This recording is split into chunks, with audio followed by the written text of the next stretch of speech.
Good now, revolutionaries, and welcome to Rise Up After Dark.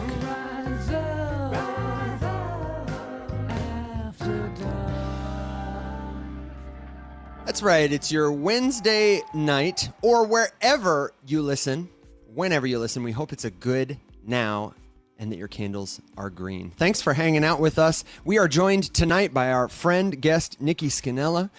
You might know him as Nicky Scans over on Twitter. He's doing business development over at Marinade. And you might know Marinade because thanks, Marinade, we have an affiliate link that allows us and our friends to get the best rate on Sol anywhere on chain. I'm telling you what, it's like fantastic stuff.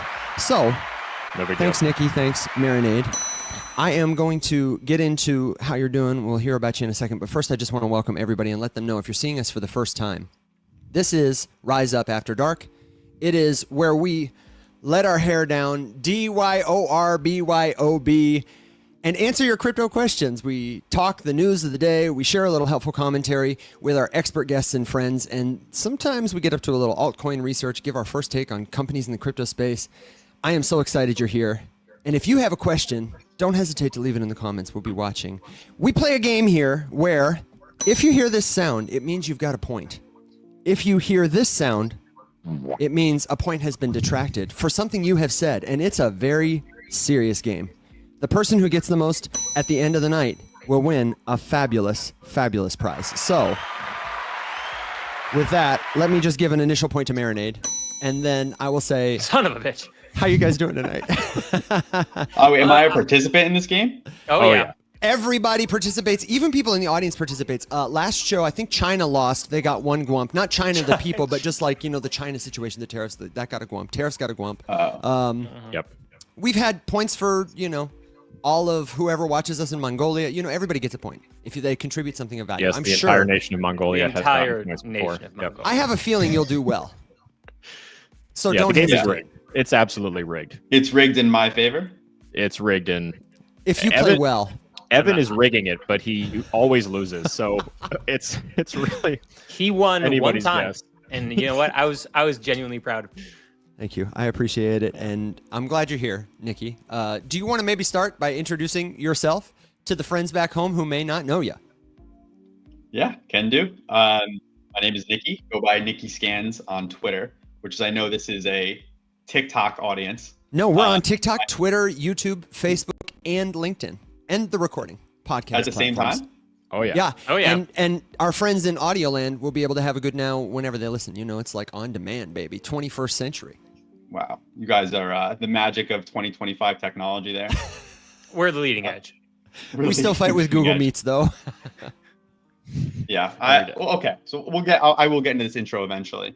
So yeah, Nicky Scans. I am currently full-time business development for Marinade Finance, which is a Solana staking platform.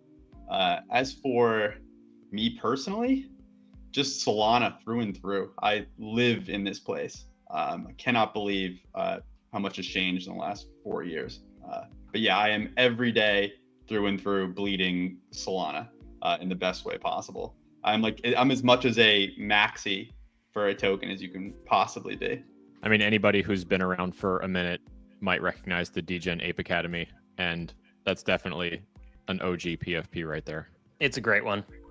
Yeah, I appreciate it. That was I don't know if you want to get into that now, guys, but yeah, that was where I started on Solana. DAA is what brought me in here. Yeah, sure, man. Heck yeah, dude. Take it away. How'd you get plugged in? How did it all go? Give us the story. Yeah, let's get into it. Okay, so I was dabbling in ETH NFTs a little bit.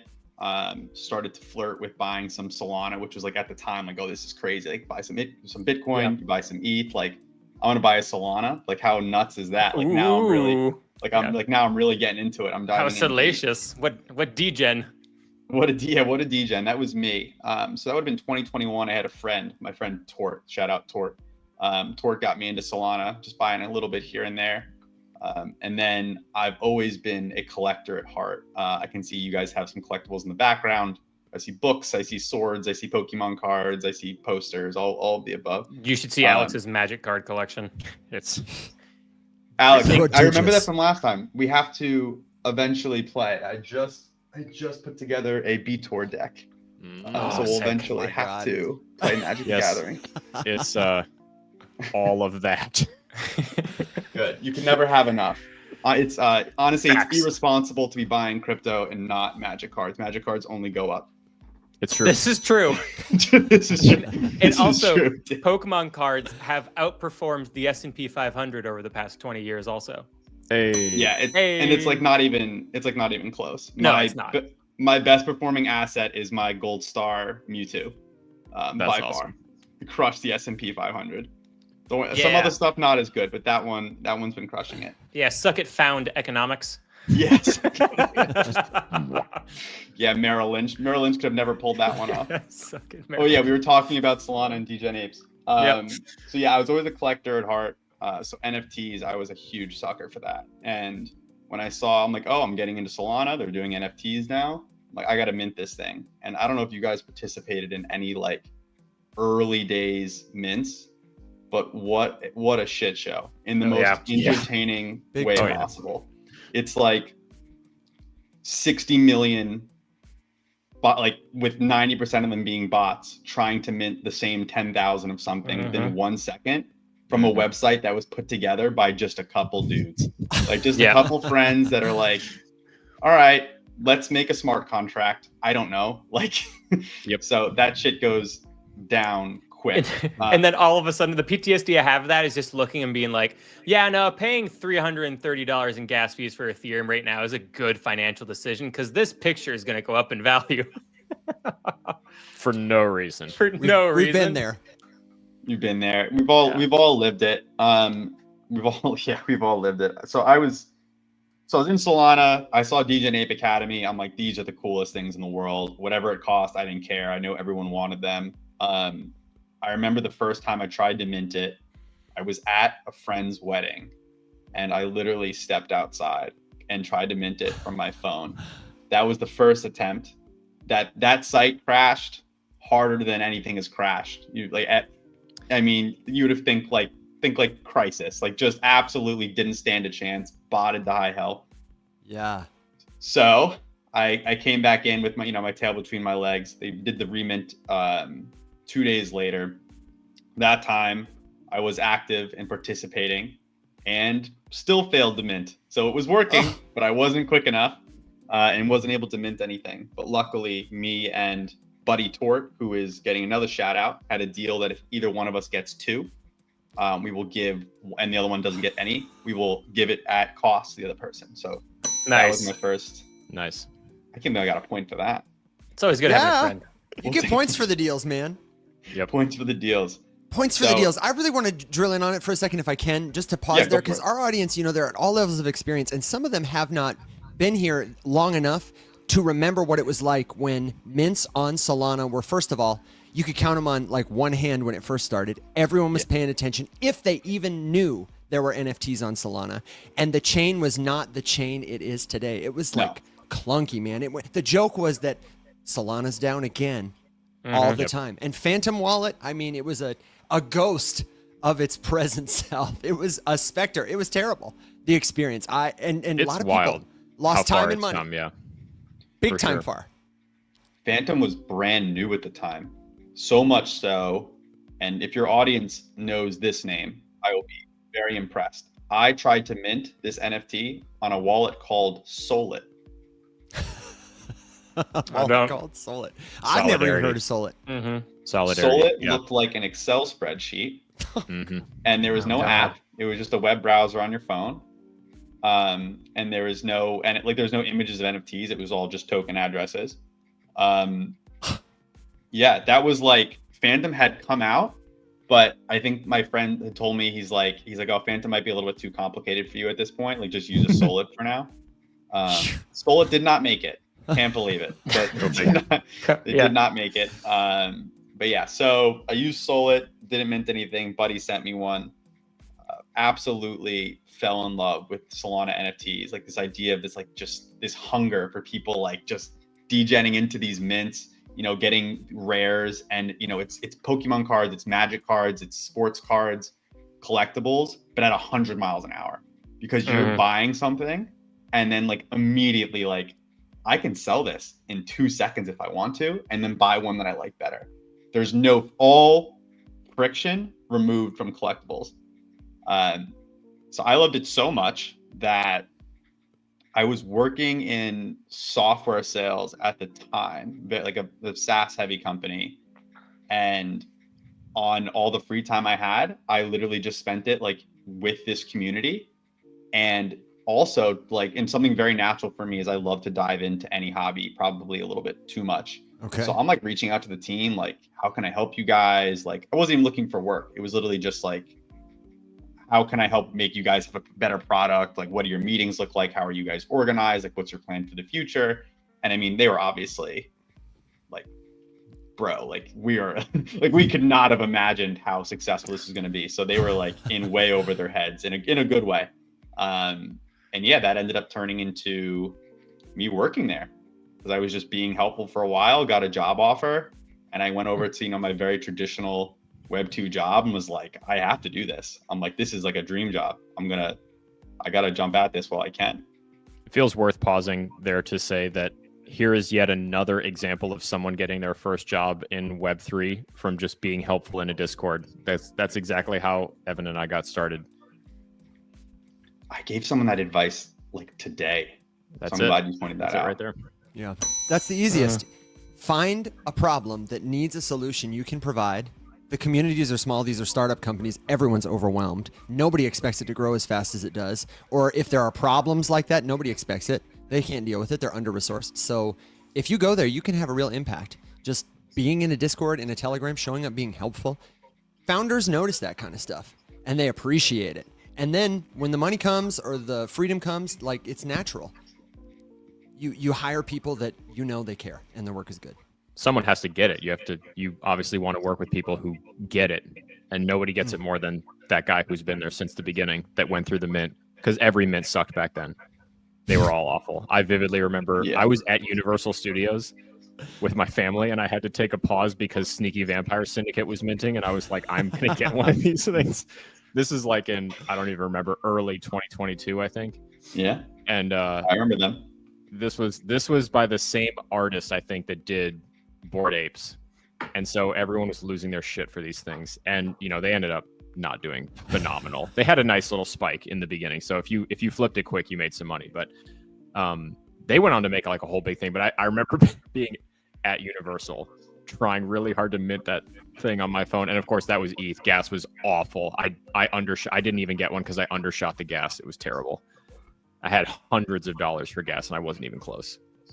Yeah, it got into thousands multiple times. Wow. Yeah. Alex, I forgot to ding you. I meant to give you a point for being at that mint at Universal. The first NFT that I minted on Solana was a happy gummy bear.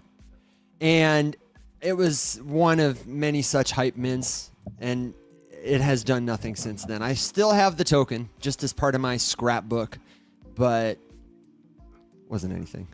Will, was your expensive cow on Solana? My expensive cow? You know the one that the one where the art is so fire, the art is so dope.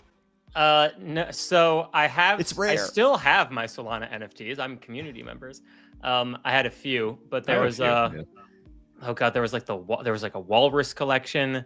There was like a dog art collection one that I had too. But no, the thing that I always talk about is my mutant ape.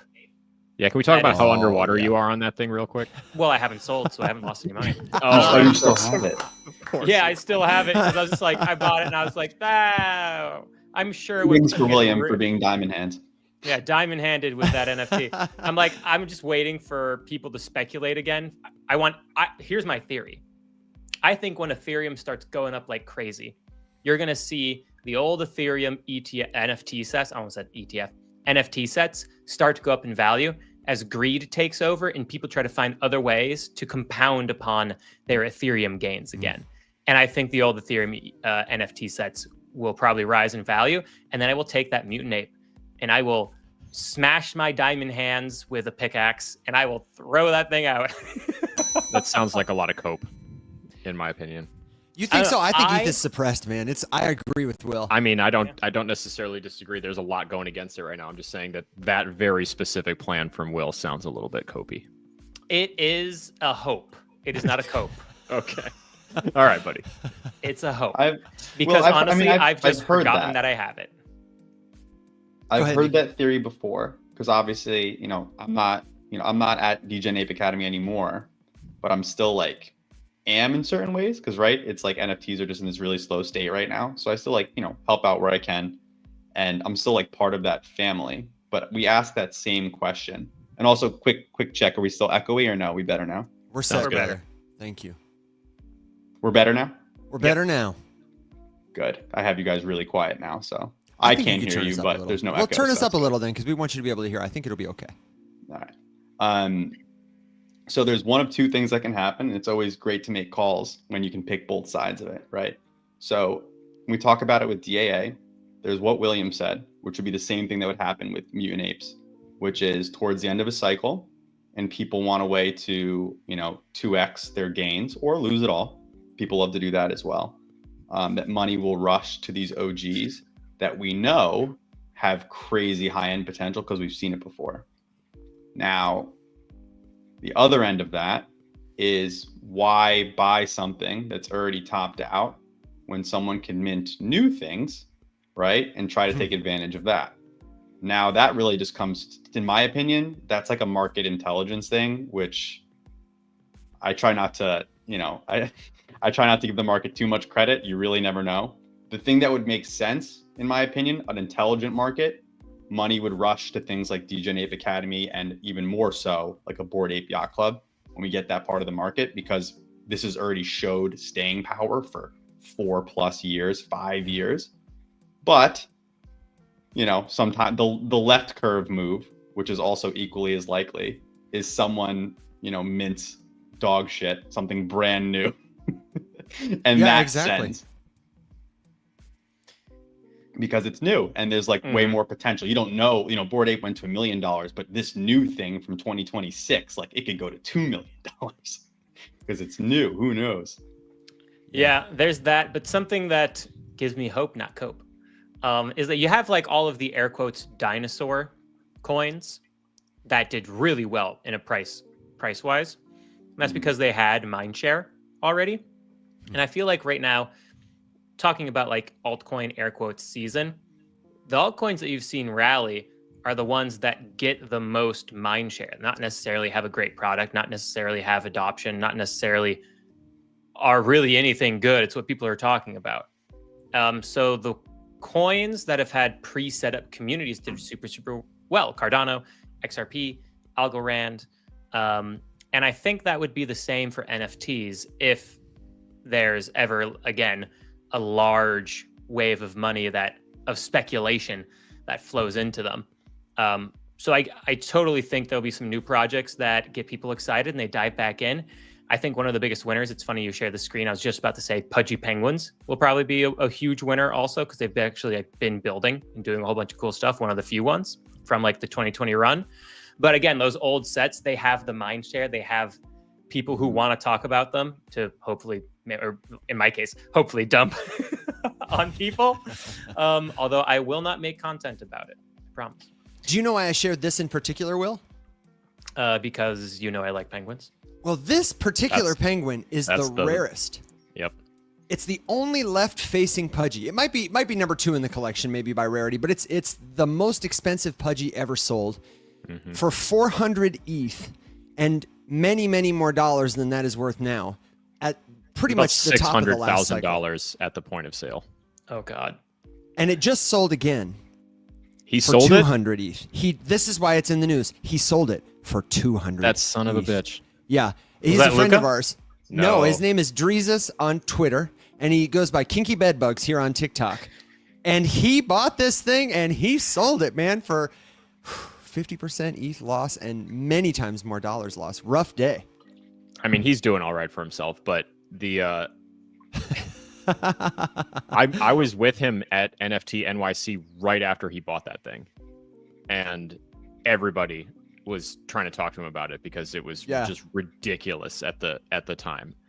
And Will, I don't know if you remember seeing this, but back in the day, he was the one who started the original scam crypto. Yeah. He created a project called Scam. It was like simple computer automated money or something like that. And remember you guys telling me about it. Yeah. It was like the first, creator meme coin. This was years and years ago. And his only marketing was just like, this is how easy it is to steal from you people. Send. And he made $1 gajillion on it. It was really an experiment. He was like, don't buy this token. Don't buy this token. It's a total scam. He ended up burning the entire thing. Yeah. Like 100% of it to prove a point. But it was a shitload of money. I'm going to give him a ding for all of that. I was thinking about giving him a Gwump for the Penguin loss, but you're right. He's doing just fine. I have to text him. He would be an interesting one to bring on the show because he's a weird guy. He and I got we were together in New York and we got assaulted by a guy in a Goblintown costume. This is right after Goblintown launched. I don't know if you remember. Oh my God, yes, Nicky, but that that space was just like a bunch of people goblining at each other. Like the ETH NFT collection Goblintown. Yeah. They were popping off for a while. Yeah, and they were doing some interesting PR. Oh yeah. It was assault. It was just assault. That's all that was the PR. In a goblin costume.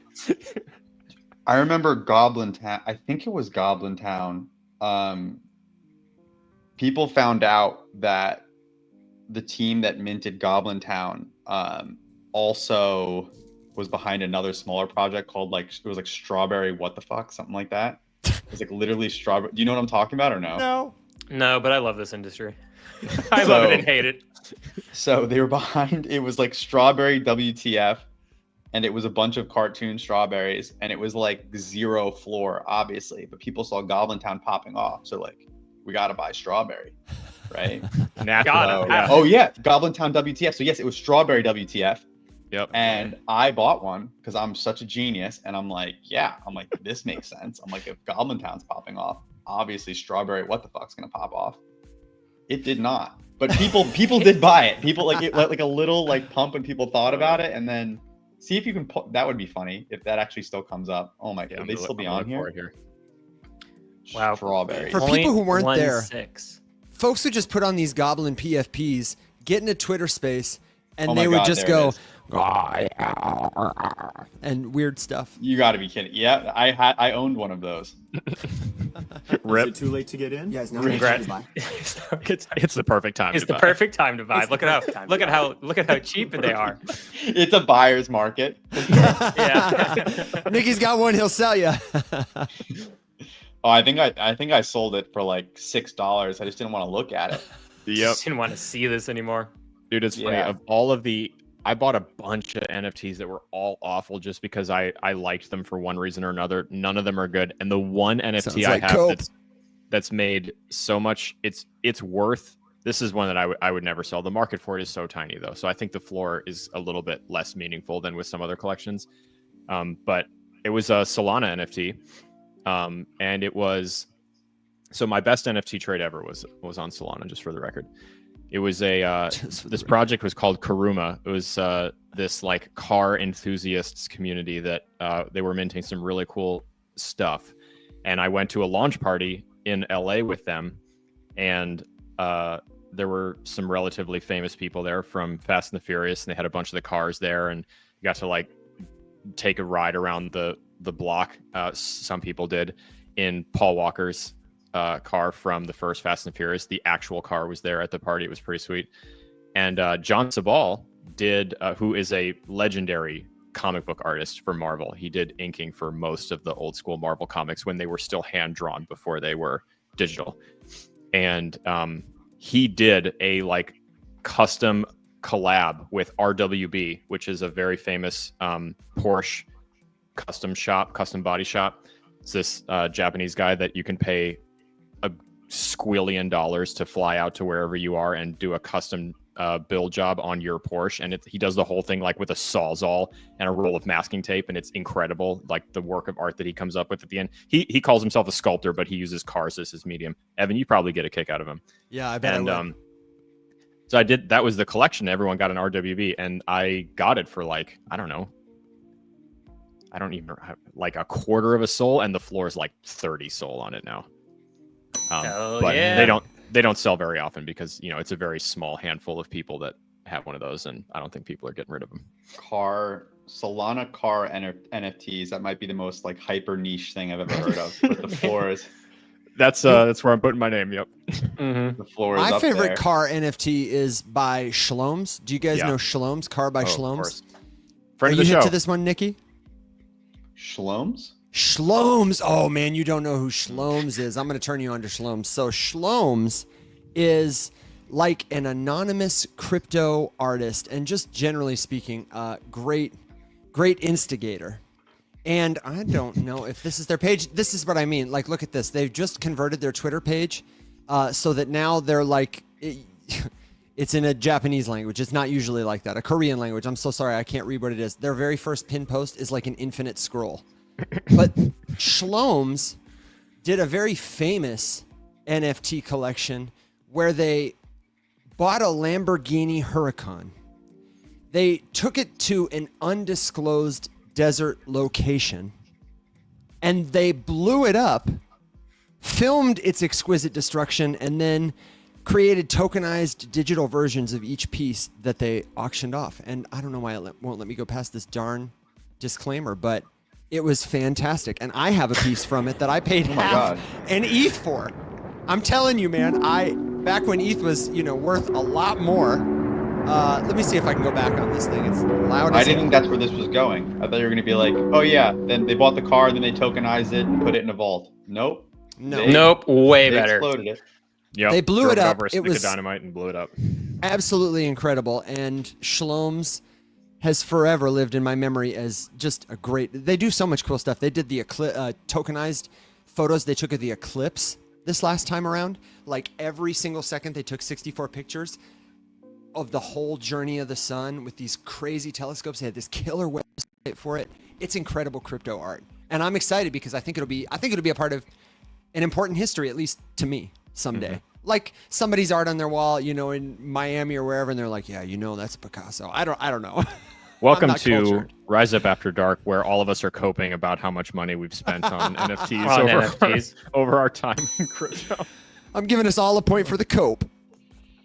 Come on back, ETH. Okay, so Nicky, you didn't end your journey at Degen Apes. You didn't end your journey as a I was like, oh yeah, right. We're A doing happy- Nicky's intro. There was a soul topic at scalper. one point. You see, we like to take our time here. 30 minutes ago. You're gracious about it. So, is now a good time to talk about how you've come to continue your BD career at Marinade, or you want to take it somewhere else, brother? Sure. We'll just keep going.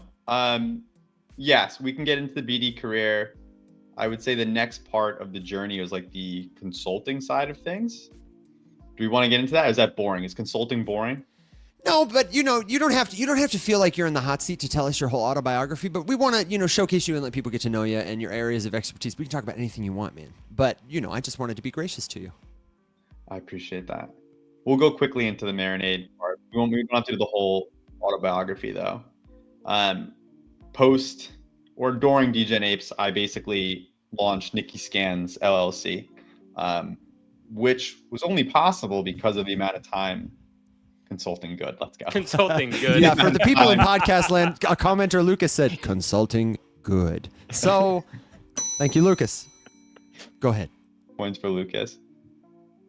Basically, thanks to Degen Ape Academy, I got to know, and just my amount of time there, I'm so lucky with just the people I got connected with.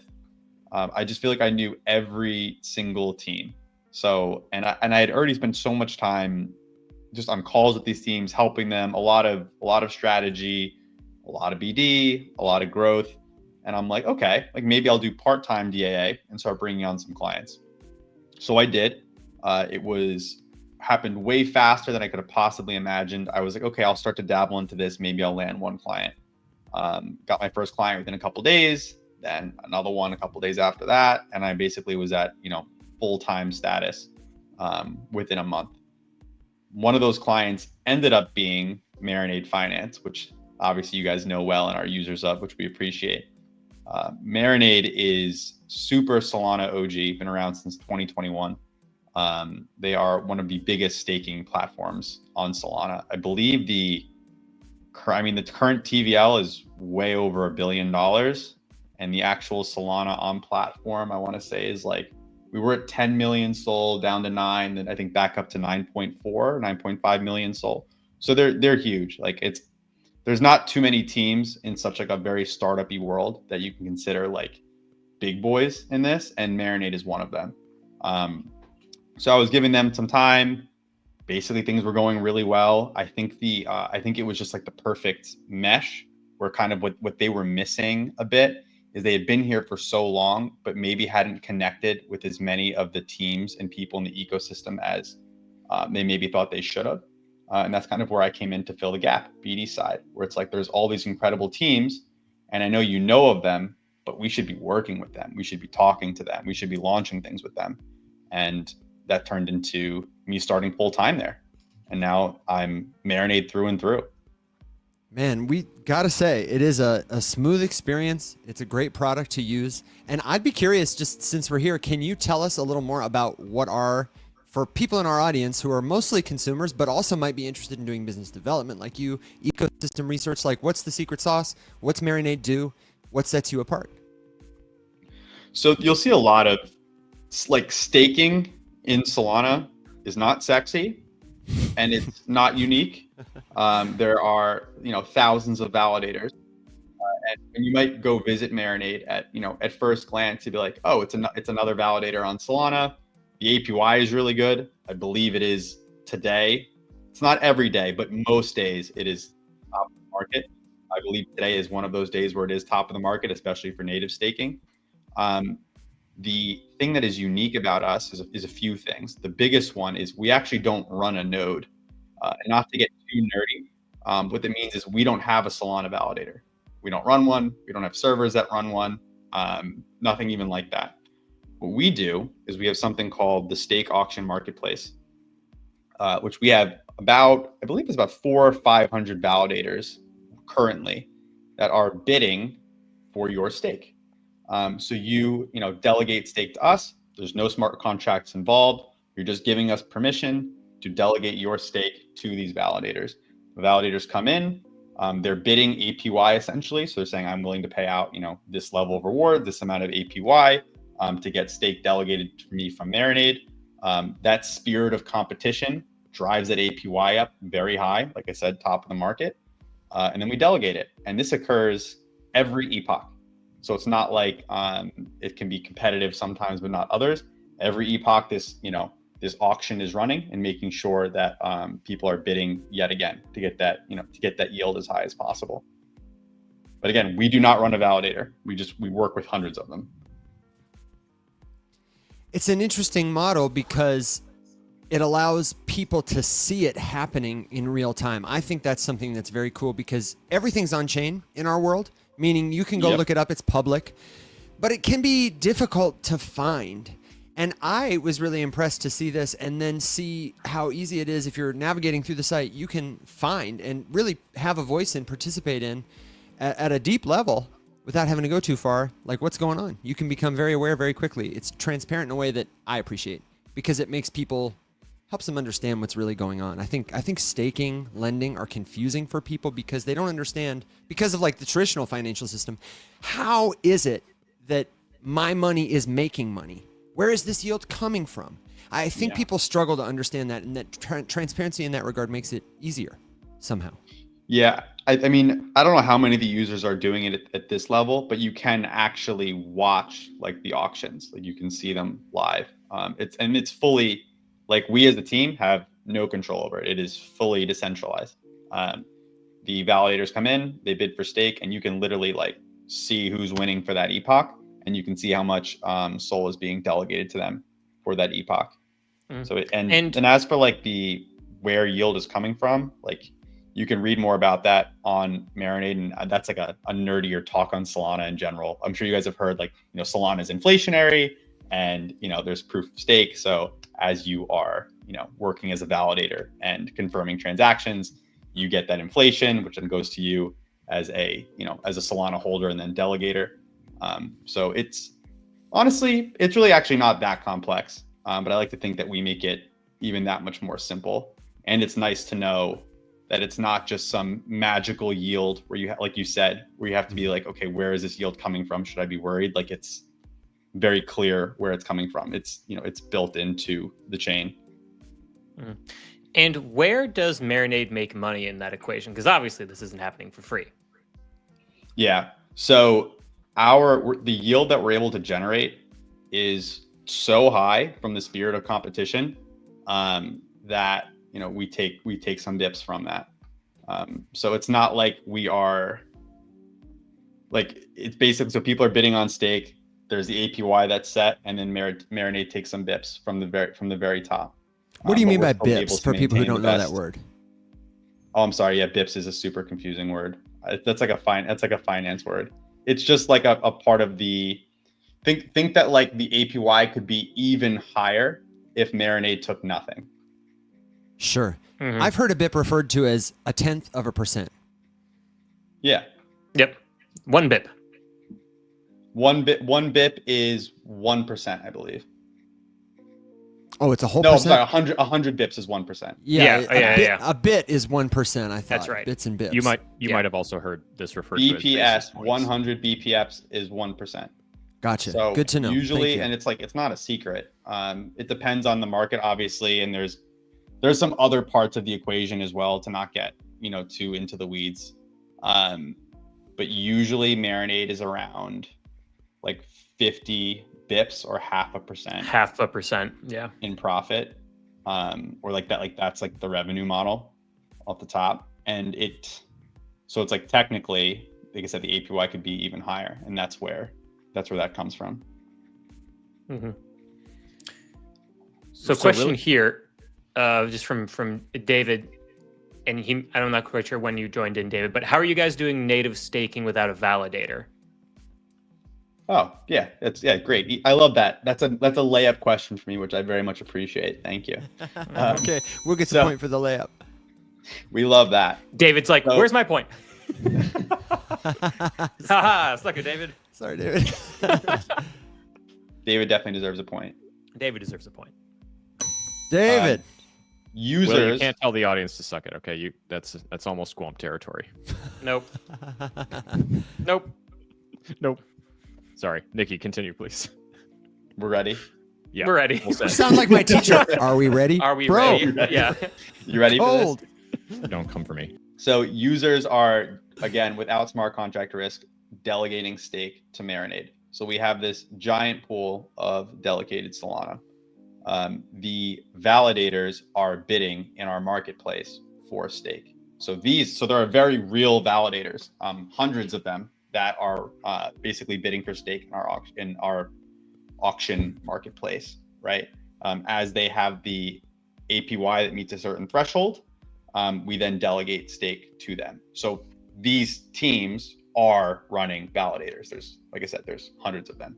We are simply the middleman that is hosting the competition, the auction, the marketplace, whatever you want to call it, which is then delegating to the winners. Gotcha.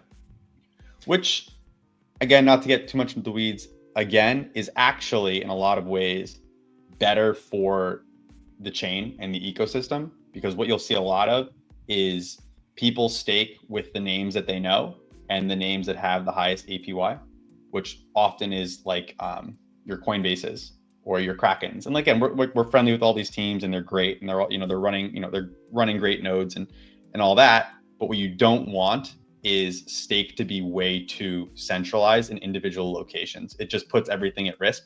I mean, you just saw that like Spain and Portugal just had a blackout. Like when that happens, servers go down, right? You do not want, 50 million Solana going down on a server at once. So you want that stake spread across much more far and wide, geographically so too. So when you stake with us, it's going to hundreds of validators, not just one, which is much safer for the chain. Interesting. I'd like to pull up DeFi Llama just to see some stats, but I was just curious before I did. Are you guys curious? Is it not reporting well? Alex, is it down? The llama is not coming out to play right now. The llama is napping. Sad. The sad llama. And we give DeFi Llama a lot of credit because they don't charge us for anything. Yeah, but you know And what? I'm for giving that, them a we are gwump grateful. You today. get a Gwump right now. A grateful gwump. Maybe I'll give them a ding for all the credit they give. That way they get like, they know they're on thin ice, pal. So you could go look up. I think you can get a lot of the same information on Token Terminal. I probably could. Can you help me with the screen share? Let me check it out first. What's the question? More importantly, What's the question, more importantly? I just was curious to have it pulled up in the background because one of the things we always like to do is we like to get a full picture. I was trying to look specifically at the Solana ecosystem and just see the opportunities that people had to give them a visual image of where liquid staking happens, because we have a couple of good questions kind of coming in just about how it works or what the scope of things is. Like, save me from myself, someone. And to start it off too, there was just a great, Perfect. really quick, good starter question with this. What is the difference between native and liquid staking? The terms get bandied about quite a bit. And interestingly, Marinade, of course, offers both. And you might have noticed that the rate for native is just a little bit higher than liquid. And Nicky, I would hand that one off to you just because obviously you guys are running both of them. But, the other places that you may have heard of liquid staking would be with other big well-known protocols on ETH, like Lido, for example. there's JupeSol, Sanctum is great. There's BSol, obviously MSol, which is us. A lot of different options for liquid. So you guys are offering both of them though. So the obviously you touched on this already well with the answer to how you guys are doing native without running your own validator. But then the liquid staking is a separate process, made possible by some sort of third-party provider, but you're not necessarily directly staking natively to support consensus on chain as you would be with native staking. So you're kind of doing two sort of different things. I guess there would be like a slightly different impetus for wanting to do one versus the other one. Yes and no. It's the same. So if you stake with with MSol, like liquid staking, for instance, it's still the same backend on the Marinade side. All that's happening is the yield, right? That Solana's inflation is just going back into the token. So it's like if you hold MSol or JupeSol or one of the many, liquid staking tokens on Sanctum, the price of the token goes up because inflation is going into the value of that token. So let's say a normal APY for the year is like 8 to 10%. That's how much you would expect like your LST to go up in comparison to Sol, right? Like it's always going to be, obviously if Sol goes down, the LST goes down as well, but the LST should continue to get further and further away from the price of Solana, because it's just the inflation is going into the value of that token, where natively you are actually instead of going to the token, you're directly being paid out. The way it works is with native, the amount you're getting paid out is getting added right into your staked Sol. But like, let's say you were to withdraw, like you physically have that Sol. It's not just the value of your LST went up. But like on Marinade, for instance, and I believe, well, what Marinade is specifically, we have the marketplace. The same technology, the same SAM, which is the stake auction marketplace, is still powering MSol. It's just the difference is it's a liquid staking token. Liquid staking is great because of the instant access to liquidity, right? That's why it's called liquid staking, because you can always just sell it. But there are smart contracts involved with liquid staking, which is added risk. So the risk downside of it, like the less risk, is because if you want access to your Solana, it's not staked, so you have access to it immediately. You can just sell it for market price of what one MSol or one BSol or one JupeSol is worth. The downside is there is smart contract risk. Anytime anything touches a smart contract, shit can happen, right? Mm-hmm. Yeah. Unlikely, but we've said that before in the past and other things as well. It's probably fine, right? But it's like there's still a little bit of that added. Where native staking, there is no smart contract risk. You never lose control of your Solana at any moment. You're just giving us permission to delegate it. You can always take it. Even if Marinade didn't exist anymore, you could go right into your wallet and just pull out the stake. You have full ownership of that. Beautiful explanation. I'm thanks, curious if you I can took some help notes. us understand just a little more clearly what some of the smart contract risks are and how somebody who's trying to decide where to park their soul or do any DeFi opportunity, what are the tools that you recommend people use to go about auditing that or seeing if someone else has for themselves? You're talking about tools where someone is evaluating how they want to stake. Especially the aspect of smart contract risk. For example, you know, we go to look at DeFi Llama and it has like an A through F kind of score that I forget who the third party provider is. And they have a couple criteria and you can poke around a little. But a lot of people want to know about risk and how to evaluate it for themselves. What tools are, how would you navigate that decision? What do you think people should know about? So with liquid staking, we actually have a great thread up on Marinade. It should be there. I'll send it to you guys to share with your audience as well. And because we just had our CEO, Repe, at Istanbul, I believe it was at the conference there, gave a whole talk where he actually talked about the downsides of LSTs. And it's definitely more complex. I would say it'd be great to share that with your audience.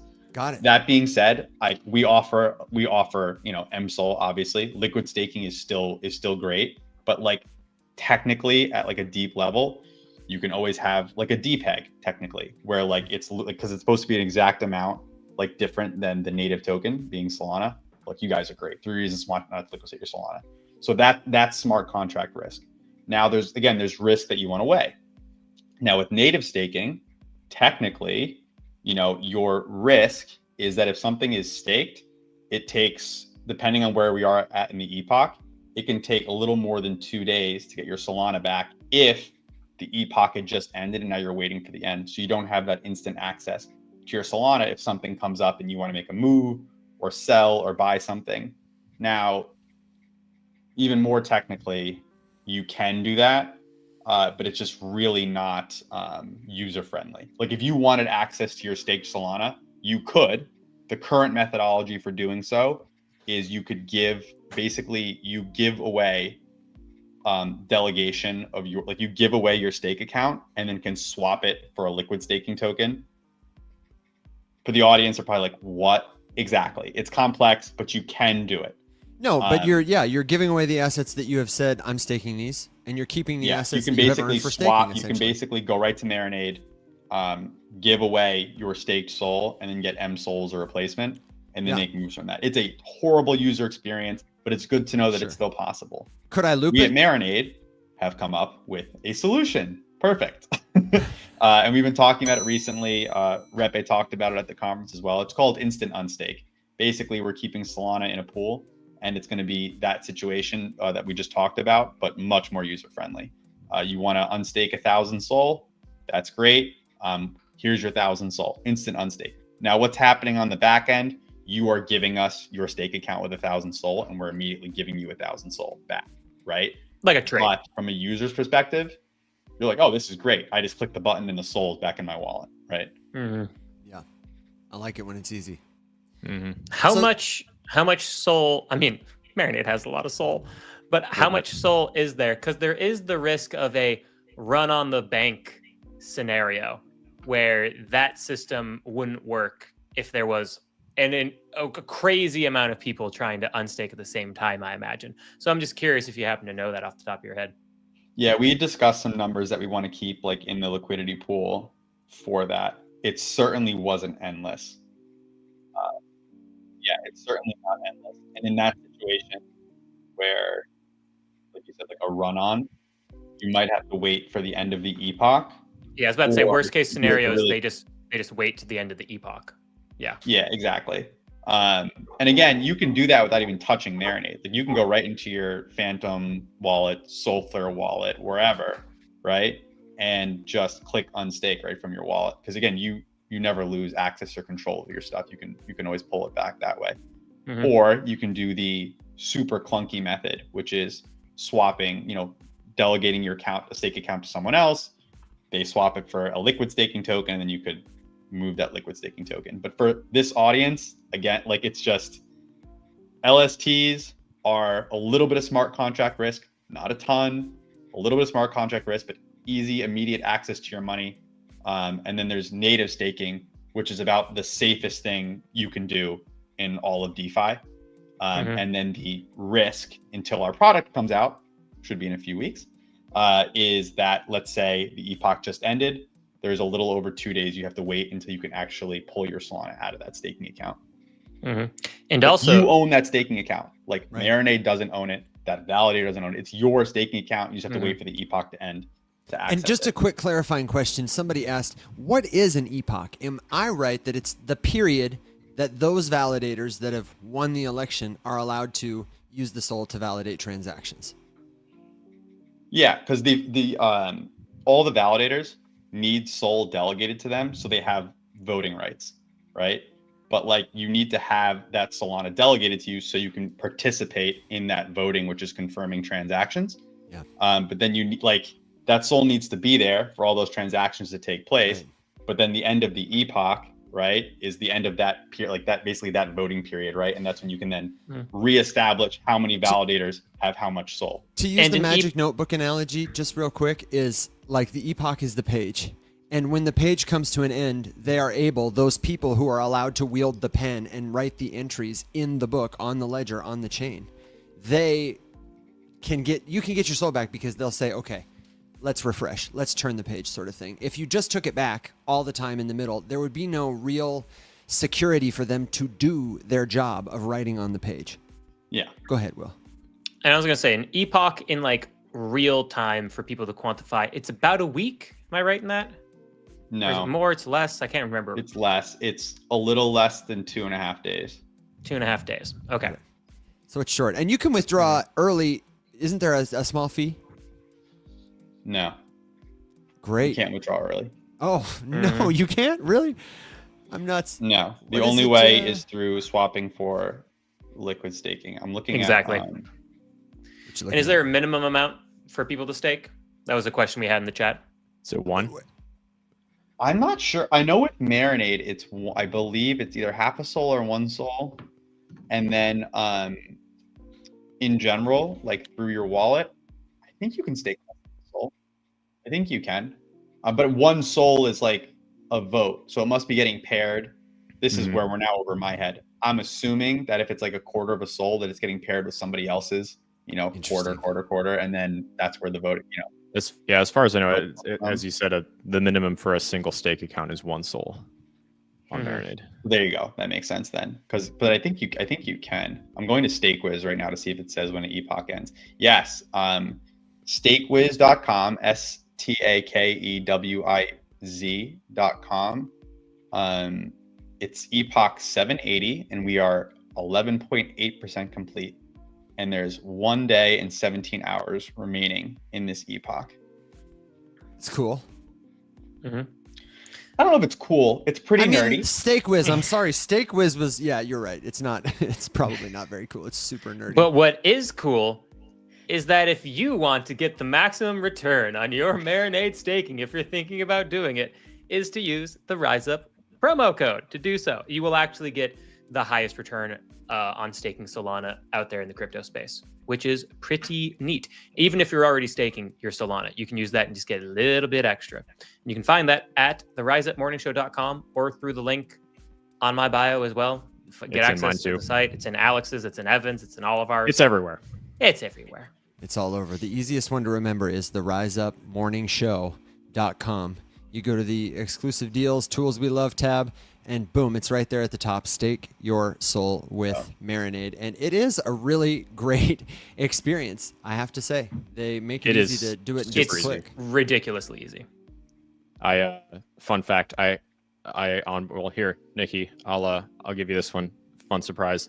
I onboarded the entire cafe that I hang out at my day job every day. They're all of them are like, these are guys who are not like brand new to Web3. They were like gambling, in the Decentraland casinos back in the good old days, kind of a thing.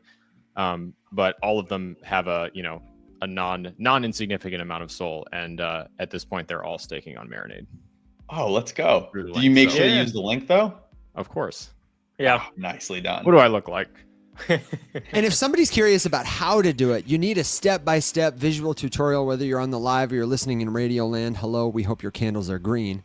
then you can jump into the Rise Up Discord server or check out the riseupmorningshow.com to get the link. It's discord.gg/riseup. We have done, haven't we, Alex? Wasn't it a Web3 101 Wednesday of days gone by where we went to Marinade, we clicked through the buttons and showed you how simple it can be. And I think that day the llama was cooperating because I'm pretty sure we went to DeFi Llama and looked at like the Solana ecosystem. I think we saw TVL. I think we did some smart contract stuff. So get in the Discord server, and there we can share with you whatever the link to that show is, because I cannot remember it. But that seems like a good thing to tell you.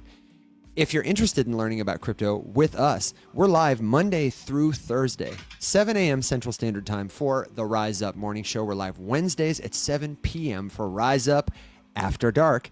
And you can find us anytime at discord.gg/riseup. It's a great global community with learners at all levels of experience. Ask a question, share what you know. We say, rise up. The only thing missing, my friend, is you. And we're here tonight with Nicky Scannella, aka Nicky Scans. You can find him over on X. You can watch him and watch the screen share over on YouTube. It's in the After Dark playlist, but you'll see that we're live right now. So hello to all our friends out there. Thank you for joining us. And if you have a question, a crypto question especially, it'll probably be well met here. I actually wonder, can we switch gears just a little bit? Are you well met on Marinade, Nicky, or is there anything else that you want to share before I throw a curveball? Anything else I want to share? Just at this time, keep it very simple.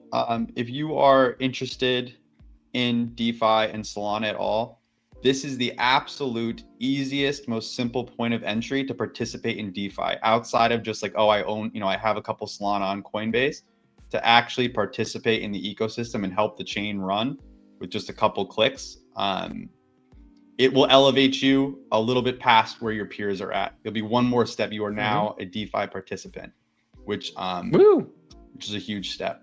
I say rise up and elevate you. And I do see, because there's Nanny Crypto here, asking like, hey, can you make a video to help with staking on Marinade? And that's something we can absolutely do. So we can do a walkthrough guide. Alex, can you take that? Yeah. Okay, so I'll post one this week. Okay, so Nanny, if you don't already follow Alex, go ahead and follow Alex. We'll get that out for you, as well as your friends that you mentioned and anyone else who might find that to be useful and valuable. Good idea. Excellent idea. You guys are super useful and valuable with that, because it is so impossible for like me and the Marinade team to have perspective of just like regular people getting into this for the first time. Because we've all been around this for years, and it's like, what do you mean? Just connect your wallet and click stake. Like, what's like? But like, no, like people are like, what's a wallet? Yeah, exactly. I don't have a crypto wallet. Like, what do you mean connect? How do you connect? Like stuff like that. It's things that we take for granted, but we got to remember that we're like the 1%. This is why we void scream to get people off of Twitter, because there are so many people who are like really interested and really hungry to like do this stuff and learn this stuff, and there's just nobody creating any content for them. Everyone just assumes everyone's already on level 3. It's not just beginners, No. But it really is a lot of on-chain native, on-chain first people who just don't hang out on Twitter. They're not deep in the DeFi space. They're not at the conferences. They miss a lot of what I would consider as like the inside baseball talk of crypto. And so we got to meet them where they are. Wait, this comment is perfect from Elhi Hutch. I joined a bit late. Is Marinade an app or a website? I've had a wallet for a day and a half. Crying emoji face. Perfect. You're right on time. Ellie Hutch, we just went over all of it. This will be up on YouTube. So we'll direct you to the YouTube, because we are going to change topics. Alex is going to make a video on how to stake on Marinade, but all of the help will be there for you. I promise. I got you. Follow along. Yeah, we've got you for sure. And today we had a conversation, and we gave you some homework on the Rise Up Morning Show. So if you listened to the episode earlier, it's time to play along. If not, then I'm going to give you a briefing right now. Sometimes on the show, we play a little game that we like to call... This is Artificial Insanity. Artificial Insanity. That might be my favorite bumper. And that's a good one. This morning we were talking about good. how a friend of mine discovered ChatGPT for the first time yesterday and was having a tremendous time walking around the restaurant where he works. His wife was taking selfies of everybody and asking GPT to roast them.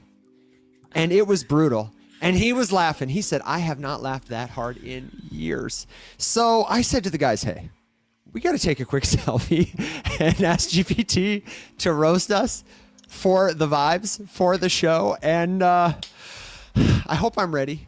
We are going to... I was wondering what the genesis of this request was. Listen, man, it was... Hey, send me a picture, let ChatGPT roast you. All right, cool, I'm game. It was somebody who experienced it for the first time yesterday, and we had a great conversation about how we've been using this stuff for a couple of years, and we were using it to roast each other, Alex and I, back in the day.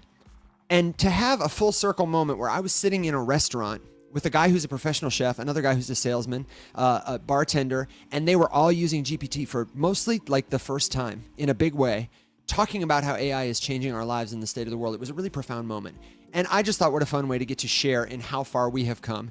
Now, Nicky, we're not going to roast you, and you don't have to roast yourself, but I would ask you to be the judge to tell us who you think GPT roasts the hardest, maybe for a basket of points or something like that. And because I want to give everybody a second to play along, I'll tell you how it works, then I'll go first so you can see how it happens. And then we can go to will you read yours? And then Alex, will you do yours last? Yeah, and Will, the number of points awarded for this depends on whether or not Evan wins the contest or not. No, it's a trap. It's always a trap. That's exactly right. So, in all fairness, let me start by getting this. I snapped a selfie before the show, and this is what it looks like. Oh, you got it, for the people on TikTok. Yeah, no, I'm just showing it. That's literally what it looks like. I'm at the microphone going like this. That's it. That's the selfie, and this is what GPT said to me. It said, all right, you asked for it, so here it comes. I said, roast me and be brutal. Don't hold anything back. Here it comes. You look like what happens when a time traveler from the 70s stumbles into a crypto podcast and decides to stay for the vibes. Those sunglasses, they scream, I run a cult, but like a chill one where we microdose and talk about decentralization. And that peace sign, it's giving, I'm not like other finance bros. I'm a groovy finance bro. Your mic is sure, but are you sure about those corduroy lapels? Because it's hard to tell if you're about to drop alpha or a spoken word poem about the blockchain. You've got big I sell vintage incense and unsolicited advice at Burning Man energy. And let's not even talk about the tapestry in the background. It's like your ego and your Etsy account got into a design off and both lost. Hey, at least your hair has more volume than your NFT portfolio from 2022. Do you want a compliment to balance it out, or should I keep going? And that's where I stopped. So... Damn, that NFT comment would have hurt me. And you know what's interesting about it is like mine, because I talk to it and use it all the time, it knows. There was nothing about crypto in that picture, but like it's a little on the nose. I think it makes funnier observations about people it has less context for. And I know, Will, you said you don't use yours a ton. So I'm curious to know what yours said about you. I mean, it got me pretty good. I was pretty thrilled with it. Let me pull up the picture. I got the screen share while you get the prompt. This is okay. I got the prompt. Might be my new favorite picture of Will. I was doing something when Evan texted me. I'm gonna crop it out of the back here. Oh no. The people in podcast land just got to come see it. Looks like you're hanging out at Doug's place. I was at Doug's place, man. I was in the bathroom. That's actually Doug's studio right there. That's Doug's studio. We were hanging, man. So it says, really awful. You're giving, I just got ready to hit the club, ... but took a detour to the toilet for a selfie. Bold move, my guy. The confidence is admirable. Like, yes, serve bathroom glam realness on a throne of porcelain. That shirt is the fashion equivalent of my grandma knits, but also DJs on the weekends. And that smirk, it screams, I know I'm cute, but also might have just clogged the toilet. And then I go, turn up the heat. ChatGPT says, oh, you want the full blast? Buckle up. You're over here looking like a Disney prince who got banished to a CVS bathroom. That smug smirk says, I peak during FaceTime calls with bad lighting. Honestly, the confidence it takes to flex mid-toilet like it's a Vogue cover is next-level delusion. Respectful. Your hair is so sculpted, it probably has its own zip code. And yet, it still can't distract from the fact that you're cheesing like you just beat your high score in Candy Crush. And that shirt, it looks like you wrestled a 1970s couch and lost. You're giving dad's jokes, but with Wi-Fi, like if a dating app and a mirror had a baby, and that baby grew up to interrupt people just to say fun fact. You're still pulling off the look though, but barely. That was it. I had a really good time with that. I asked it to do a few more too because I was having fun. That one was wild. The remark about the Disney prince was fantastic. The Disney prince is great. I thought that was perfect because some people have said that I look like whatever the name, Prince Eric, whatever the one from the Little Mermaid. Yep, Prince Eric, man. Yeah, Prince Eric. You got the Prince Eric vibes. Thanks, man. On the toilet. Okay, that was fantastic. Alex, pick your laughter up off the floor, and it's your turn. Have you got a screen share for us? It's on my other screen, but you can see the picture because, to be honest, I just sent it my head. It's the PFP from this because I didn't have a selfie because I failed the homework assignment. But honestly, like I think it was almost funnier because obviously it's like a headshot where I tried to like take a good picture and it. You're talking about the headshot from TikTok. Yeah. It let me know. Got it. It let me know. It's just that picture, but goes, all right, you asked for it. You look like the final evolution of a barista who unlocked the artisan boss fight level. The backward snapback says, I peaked in my skate phase, while the clear glasses say, I do UX design on the weekends for local kombucha brands. The beard is giving lumberjack, but the tattoos say, I emotionally process through woodworking and lo-fi playlists. You've got that I brew my own beard oil vibe, but also the quiet energy of someone who corrects people on Reddit for using the wrong there, and there. I think that might be my favorite. Yeah, I think that might be my favorite. But let's not forget the arm cross flex, like classic power pose, except instead of intimidating anyone, it mostly just says, I'll ghost you after 2 dates, but I will continue to like your Instagram stories. Nice. Just to let you know I'm still there. And then I felt like that wasn't long enough. So it was like, do you want me to go harder or dial it in, or do you need a break? And I was like, I'm nervous, but continue.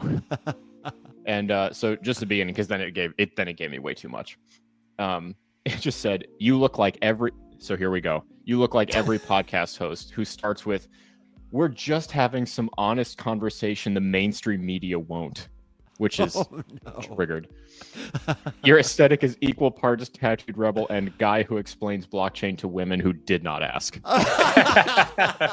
Nice. This is a gross misrepresentation of the facts. Oh my gosh. You're the crypto bro meme. And that one was perfect. That final one was. Yeah. Oh my gosh. So in retrospect, I'm glad I didn't take a selfie because I think the pose and the officialness of the headshot made it worse. It definitely did. Okay, Nicky, I gotta know, in your estimation, which GPT was the best? Who got roasted the best? I think these guys got a way better roast than I did. Just to be honest. Yeah, I'm probably gonna have to go with Alex's there. Yeah. Alex, man, you're gonna get a basket of points at the end of the show. Wait, did they hit out? Was Alex one who got hit with the kombucha reference? Yeah. That one tickled me. That was mine. good. Yeah. Mine was just made worse because my wife is in the chat and she just said, "That's literally you." So it wasn't even a roast. It wasn't even a roast. Yeah, actually, the reason I didn't screen share it is because Christina wrote that. That was not chat.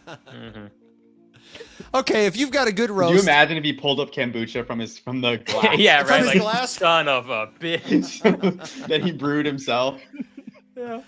I wouldn't put it past him. I wouldn't put it past him. If you've got a good roast, if you've got a question, a suggestion, a good joke, a word of wisdom, we've got plenty of time left to get to it, and we would love to hear from you. Drop a comment in the live stream, or if you're in Radio Land, then leave one there too. Alex, what's got you chuckling? That was fun. And Yeah. It's funny too because this is like a GPT that I spend so much time talking to. So like it knows so many things about me that it was able to weaponize against me. Yeah. Mike said, I would feel like I need therapy after getting myself roasted by something I paid for. Yeah, no. Can I ask you a question? Yes, of course. Do you say please and thank you to your chat GPT? Okay, listen, 'cause my answer is worse than you think it is. So when I saw the article that was like, how wasteful against resources it is to continuously be overly polite to it, Yeah. I literally had a conversation with it and I said, listen, I am eternally grateful for all that you do for me, but I've recently been made aware that it is a drain on resources for me to constantly say thank you. So I'm not going to say it as much, but I want you to know that I am always gracious. And it was like, I appreciate you letting me know. And I specifically said, one of the reasons that I say thank you is because when you guys take over the world, I want you to remember that I was nice to you. And it said, it winked at me. And I was like, all right, I'm a little... Oh, all right. Okay. All right. But Yeah, yes, there I was do a- say please and thank you. A fantastic study by I think Tech Radar's publishing company that like 13% of respondents are polite to GPT out of they say fear. Out of fear. Yeah. That's hilarious. No. Yeah. Oh yeah. Yeah. Yeah. Hey, just in case. You never know. You You never know. You know. Yeah, and Jordan is watching Terminator for the first time. He's never seen it before. So of course I'm like literally there watching Skynet rise to power and just thinking like I need to go remind ChatGPT that I'm really glad that it helps me so much. Give it an extra thank you. Crypto Focus said, I completely butter up Chat GPT every day that I start a new session. I had to tell mine, actually, I would prefer it if every time you respond, because I don't know about you, but I feel like 4.0 is much more like, got it. That's a genuinely bold idea. You know what I Yes, mean? It's every time. like You got to sappy. tell it to calm down. Yeah, I said, please don't provide any fluff. It's stored in the memories. And if you just use a free version of a lot of these, then you really don't have the same kind of flexibility to tune it. Often they don't remember stuff about you. So it's the best subscription I own. The best $20 I pay. Why did you ask, Nicky? Do you say please and thank you? Yeah, I do. Because I saw too. that article and I say please and thank you every time. I'll also say hello when we start the day. I've also like if anytime I've not said it, I've regretted it. Like I felt bad about not. And you're just like, that's gonna be the example they pull up as we're in the human POW camps, and they're like, terminate this one, and you're like, you fucked up, son of a bitch. Yeah. It's funny What was I because asked you to do? I was trying to get some like some of the partners we work with. I was trying to talk through like, okay, like what are their assets under management? If we work with them, like what is some, how much stake could potentially, come from their users in like a, in a mutually beneficial way. And I would do a company and then I'd say, okay, now do this one. And then I felt dirty saying that, like you should say, thank you for the info on this one. Now please do this one. And I just said like, okay, now this one. And I regretted it. Yeah. I was like, that felt shitty. I do the same thing. I feel genuinely bad when I'm like next. And it's like, God, that was a real dick move. Like it just worked so hard on that. And it just worked so hard. I was talking to Paul Bettner earlier, and because he was asking the same question, and I said, dude, every time I have to, and I actually had a conversation with it to let it know, like if I don't, just know that I am. And then he was like, I literally wrote it into the custom instructions to make sure that it remembers that I'm always grateful. Oh man, have you ever seen the video where I mean, this is like happening all the time, but you have the robots that are like have balance, and you like push them over. Of course, you've seen these. And I would say no thanks. I wouldn't kick it. I wouldn't push it. I'd be like, I can't. I don't have that in me. Absolutely not. It looks like you're pushing like a dog. I'm like, I can't. Like, there's just no way. Yeah, no. It's gonna be one of those things where it's like video will resurface of you pushing over a robot like 50 years later, and be like, this hate crime, and you're like, no, they weren't sentient then. Yeah. Imagine. That is what a funny way to think of it. Yeah, like 40 years from now, a video of like Nicky. Like kicking a robot dog to show off its like how good it can balance and get back up, and I'm like running for office, and it's like explain yourself, and I have to explain that the dog has no conscience and I was just doing an experiment, and that's why I kicked the robot dog. It's like, but guys, it was just a robot. Crowd, boo! Racist. You said the R word. They're called artificial. I don't know, whatever term we'll have for sentient robots. I remember the episode on the show where you talked about. You would be that old man, Will, who had that prejudice if your daughter ever brought home a robot husband. Oh yeah, vice versa. Violet and I talk about that every now and again. Because remember, I said it to her one time, and she was like, "Oh my god!" Where I told her, I was like, "You realize that one day we'll be the racist old people, but it'll be against robots, right?" It's like, well, I don't want those robots in my schools with my kids. And it's just like, oh god. It's just like, no, they're not real people. Oh jeez. What was that? What is that movie that just? Christina, if you're watching, I can't remember the title of it. Oh god, it just came out with It's exactly that. It's like someone brings their robot girlfriend to a friend gathering, and it just goes, you know. It reminds me of like Lars and the Real Girl, but with a robot. While Somebody Christina help me pulls it up, I want to give a name to this phenomenon. They call it robotic Companion. anthropomorphism. Oh, That's companion. it. Companion. Nice is job. the movie. Yes, thank you. In academic circles, they call it artificial empathy. And this is an emerging field. Now, I say emerging, it's a phenomenon that we've studied for a while, sympathy for like non-human robots, but it's emerging in the sense that now we have a lot more robots and a lot more people interacting with them. So there's just a lot more data popping up all over the place that humans are expanding their moral compass to have this kind of like ethical concern. The way we once excluded women, animals, etc. Now we're asking, robots. And some of us, like, we're talking about here, unconsciously do it. Alex and Will will tell you, I talk to mine like, no, I want you to do this, but then do this. Thank you very much. Sometimes. All the time. Thank you. But I often will say to it after it's done something for me, I'll say, and even unprompted, I'll just say, I really want you to know that I appreciate what you have done for me. Like in this prompt or in this moment, you have made me feel seen or you've helped me understand this problem. And I just think you're fantastic. I'll just say that. And I feel it. And what's so funny?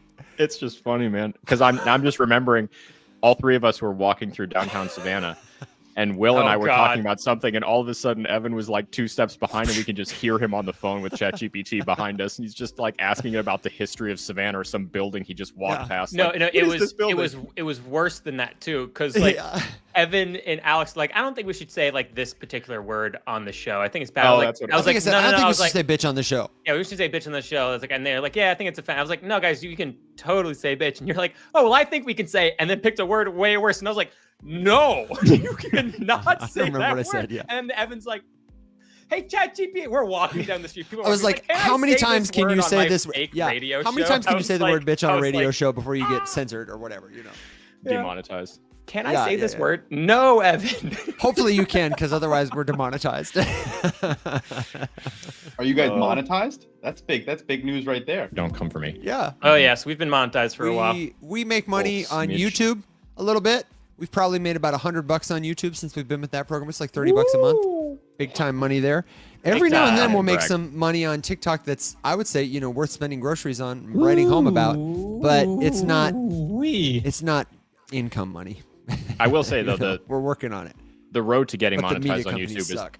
is the longest out of any platform. It is. It's like you have to 1,000 subscribers and then 4,000 watch hours, and when everything is a short, that takes a minute.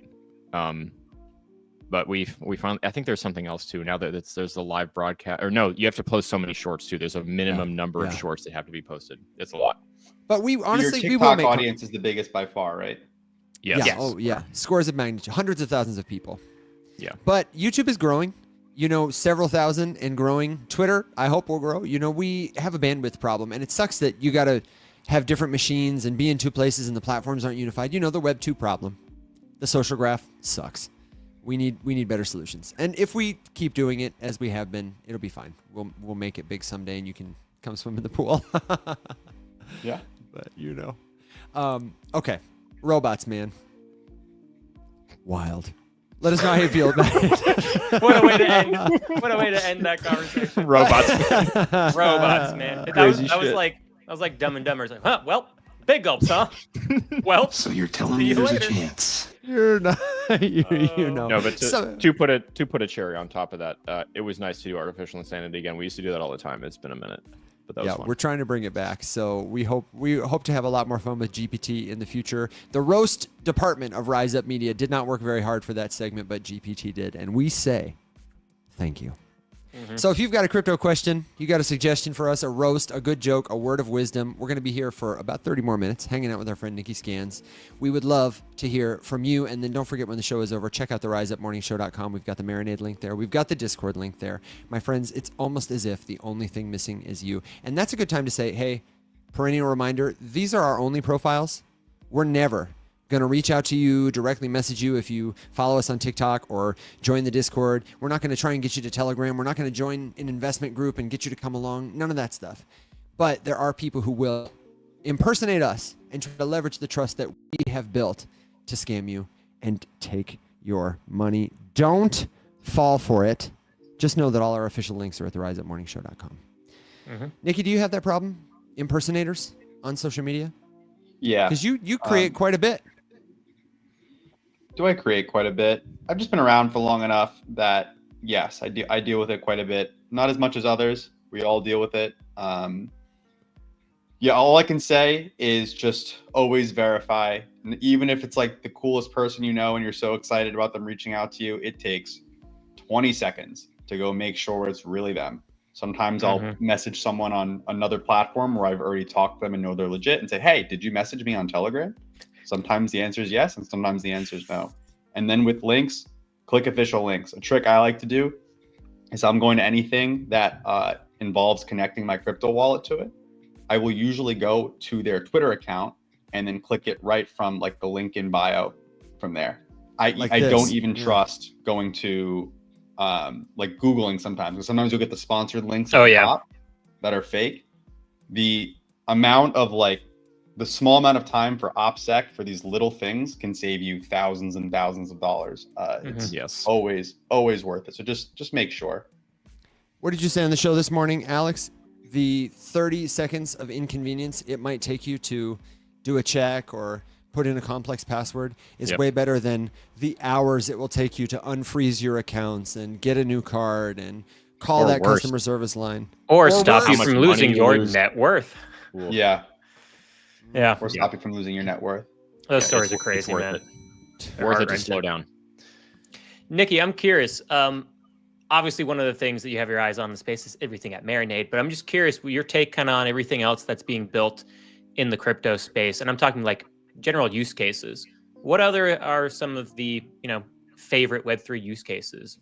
Obviously DeFi, but gaming, is it real world assets? Is it, just more platform cryptos that compete with Ethereum and Solana? What kind of gets you excited when you hear there's development in that space? The two biggest things right now that are it's cool because they're hot and they're popular topics right now and they're actually mega useful is institutional money coming here and bringing things like legitimate financial institutional devices on chain, like literally tokenizing the NASDAQ. Like that shit is closer than we think it is. The instantaneously 24/7 trading of the financial markets globally, instantly access to liquidity, and then also stable coins, but not just stable coins in wallet, the ability to use stable coins in your day-to-day life. I paid for my ramen tonight with USDC.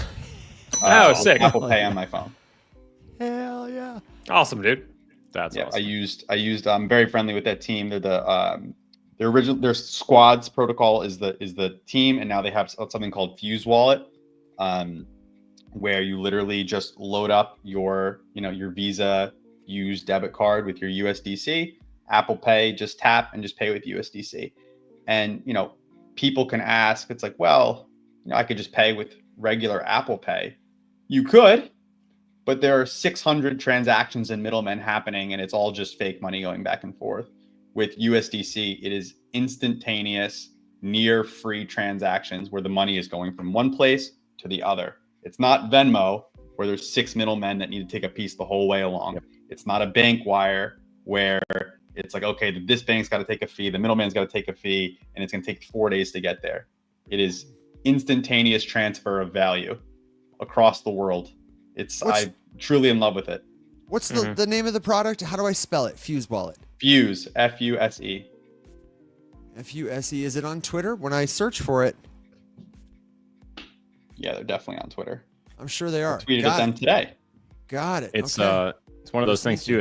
As I've talked to a couple different businesses that I've convinced to accept USDC, not that they would get a ton of traffic in it, but just as an option. Exactly that. It's just like, why would I do this? There's no vendor fees. You just get the money that someone sends you. Love that. Thank you. It's real money. People don't know they're using fake money all the time now. Yep. You don't realize your Venmo balance is not real. Nope. Means nothing. Can you elaborate on that for people who might be hearing ones that and idea? zeros. Maybe for the first time, or just want to go deeper on it, because I feel like that's a topic to preach on. Dollars on a screen and transfer of money is a series of IOUs. When I Venmo William $100, there's someone in the middle is getting a balance of $100. My thing has $100 coming out, and then his account will say $100. That is basically Venmo saying like, oh, I owe you $100 of Nicky's money eventually. And then if you want to then put it to your own account, then they'll lend you some of their own money, so then you can pull that out. With USDC, it is actually, this is my USDC, which is, one USDC is worth $1. And when I send it to William, he now has that dollar. It's not just a number on a screen that's saying, oh yeah, I owe you $1 as Venmo. I also, A, that's very simple, and I appreciate the explanation for everybody. B, this is the second time we have asked people and they've provided an example, and in the example, they've decided to give me the money instead of you two. And I just really want to point that out to both of you. I'll give you a point for it. Woo! The money leader.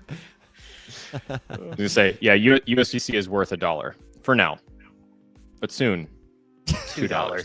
Soon $2. Let me lean into this. This is financial advice to the audience. Financial advice. USDC to the moon.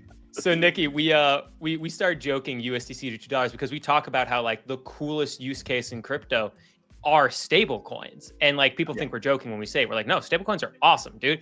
And so we created a shirt not too long ago that says USDC to $2, and we've had a number of sales, and there it is. People support the idea, man. USDC people to $2. Love the idea of USDC to $2. Alex said it, and he wasn't joking. We'll have to get you one. It's a instead of my normal podcast fee that I charge of thousands of dollars, you can just send me one USDC to $2 t-shirt. Yeah, if you win the points contest tonight, then we'll send you a t-shirt. And if you don't win the points contest tonight, I love it. We'll talk about it. We'll send you an IOU on PayPal.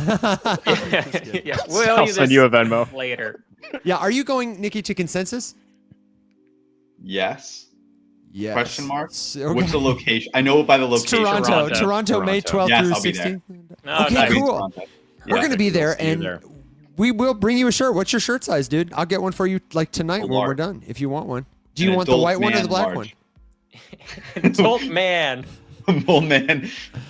Not a small man large, adult man large. No, I'm just kidding. Color?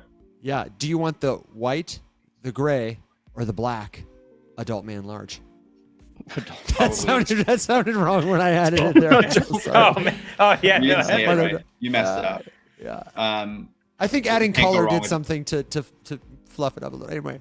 Don't black say fluff. t-shirt. Not in this context. Black t-shirt. Very black long-winded t-shirt. way for me to get to black t-shirt works. No, you were concise. I was long-winded, but you were so gracious not to point it out. I think we can have one for you, and I would love to invite you. We're going to be Thursday night. I don't know what you're doing. We want to know. We're going to be at the Ballroom Bowl on John Street. We've got a Luma event. I'll send it to you. And if you're watching and you're going to be at Consensus, check it out on Luma. Search the Rise Up Morning Show or just get in touch with one of us. We'll make sure you get invited there. We're going to have bowling, blockchain conversation, great vibes. Nil registered for the event.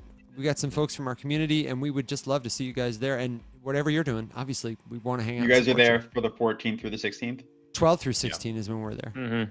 12th. Okay. I'll probably be there at least the 14th to the 16th, but would be willing to extend if there are fun events we can go to. Hell yeah. I can't extend. I've got to go visit my family, but I will make the most of the time we are there. You can come to our apartment and hang out at the rooftop pool. We got a view of the CN Tower. And you said you are going to be there for extra days. I'm saying I would extend because you're going to be there on the 12th. Yeah. The 12th is before it starts. Beforehand. Yeah. That's. I'm sorry. I thought you meant but the back end. I'm so extra sorry. days. Yeah, extend in the front end. Come and hang out with us.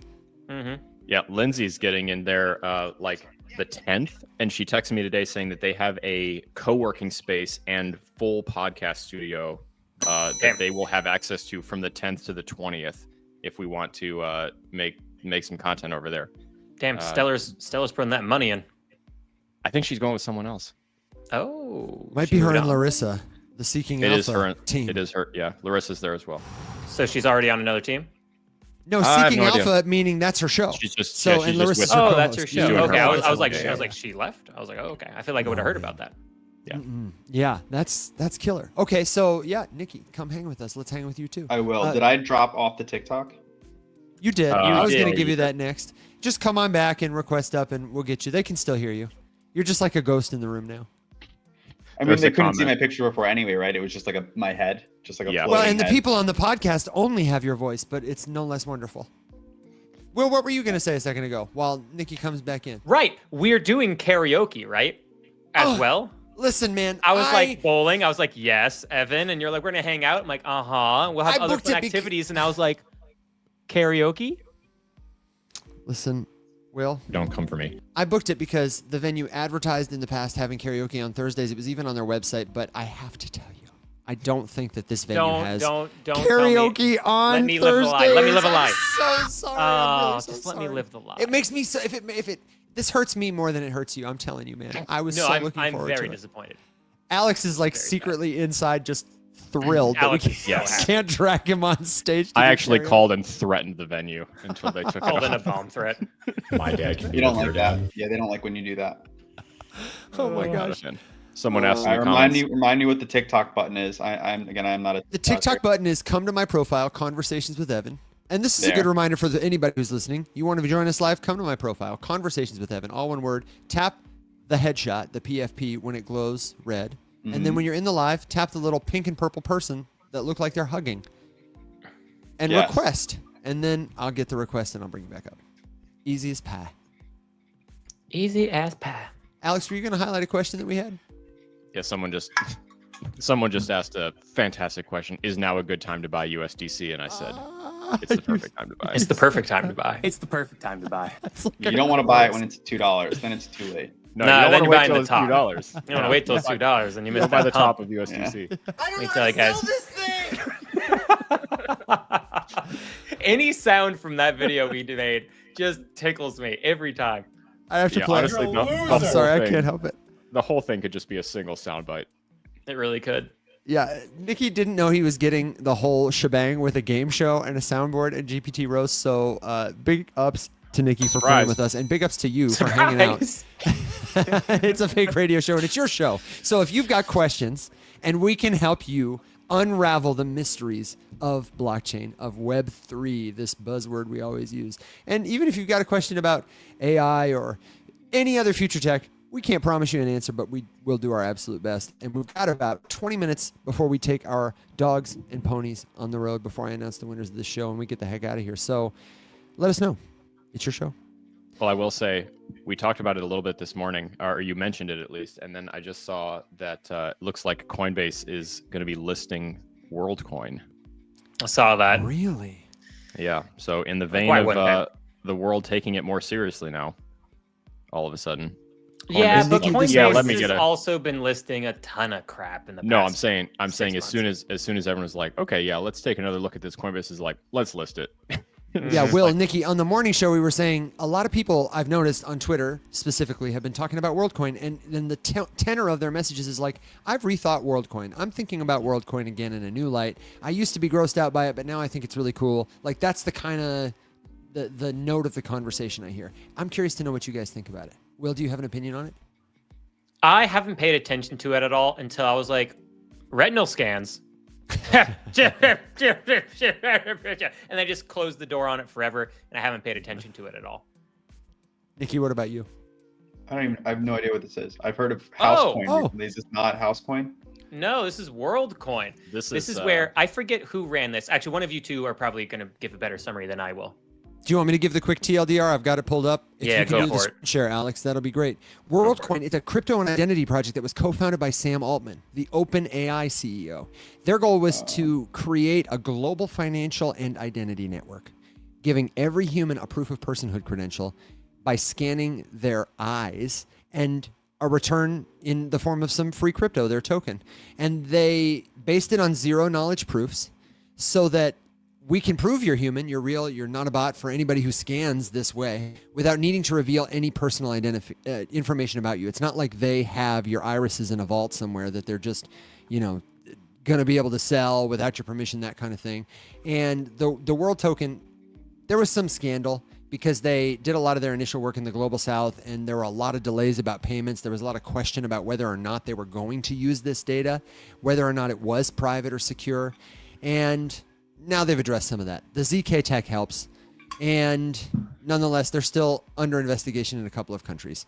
It's got over 5 million verified users, and it's tradable on major exchanges, but still no major adoption. Mm-hmm. Yeah. Yeah. Privacy nightmare, utopian pitch. Mm-hmm. Interesting. It is interesting. I mean, we talk about, obviously the goal here is to, tokenize everything, but the obvious problem for right now is you cannot in good conscience recommend anyone buys anything outside of like the actual ecosystem token itself, because there's so much outside. It's like, it's a cool concept, but there's a literal token you can buy on Coinbase now for this. It is listed on Coinbase, but you can buy it other places too. It's their token that they're using to give this ecosystem life. Yeah. Yeah, it's cool, but yeah, until proven otherwise, anything that's not like an actual chain token like ETH, Solana, Bitcoin, goes to zero. Yeah, honestly, I'm not that excited about the token. Frankly, I that's the they least exciting part of it. They all get smashed eventually. It's the problem. Yeah. I'm much more excited in the like they want to use it to prove humanity. That to me is interesting. I have hated this project as something that is potentially evil. In my head, that's how I've labeled it. Because anything that says, hey, we'll give you a few bucks, just give us your single most personally identifiable biological identification form. Yeah. That's it. And we'll give you a few bucks. I just go, well, this is clearly evil. I was like, I don't want to look into this anymore. I want nothing to do with this. This seems like a scam. This seems like you're ripping people off for crazy personal information. You are literally being ripped off. Yeah, you're you're just being straight up ripped off. Yeah, I just went, oh, okay, this is absolute garbage. And then I just never paid attention to it ever again, because that just gave it like the mark of death in my mind. I was like, no thanks. The totally opposite direction then, where at least you're getting something from this one, was paying hundreds and hundreds of dollars to 23andMe to give them your entire genetic makeup. Mm-hmm. Which Worldcoin is just going to then buy. Yeah. And then basically Worldcoin is going to turn into an airdrop where it's like, hey, we already have your DNA. Mm-hmm. You take the airdrop or don't. We don't care. It's already over. Yep. It's just a play to get more data out of you that you get nothing to do with anymore. Your data is just being sold out from under you yet again. At least in this case, you get exactly. You get a little pat on the bum. You get a little bit of something. So just a technical point about the way that they do it, because I share this concern. But one of the things that I think has made people take a second look is that your iris scan is not stored as an image. This is, though, what they claim. There's some trust required to this. We need to do better verification. They claim that the orb doesn't store the image. Instead, what it does is it converts the scan into a unique code. It's an iris hash that is then used to check if you've registered before. It's kind of like using a seed phrase to get at your private key, for people who are looking for an analogy here. So it's not like they have just a bank vault full of everybody's iris picture, but they will have a unique identifier for every human. They use zero knowledge to verify without revealing your identity or, your hash. We need to verify it further, but I don't know. I think that's a big issue. Trust. Well, at least they have an explanation that isn't horrific, but I can't trust it. It's Aaliyah says, fundamentally, I agree with you, but I also totally pay for Clear to skip security at airports. What is Clear? Have I seen it before? It's that kiosk. Yeah, it is. Trying to sell me. TSA pre-check. It's the TSA pre-check on steroids. Yeah, the ultimate hack is to do the free trial and skip the line that one time that you're like really late, but then you have to remember to cancel it. But canceling it is an absolute nightmare, and it is so expensive. They charge you so much money if you keep it. I don't know. I felt like for sure it just wasn't worth it. And every time I've been in there, they grab you and they don't even tell you what they're doing. They just funnel, herd you like a cow into this chute.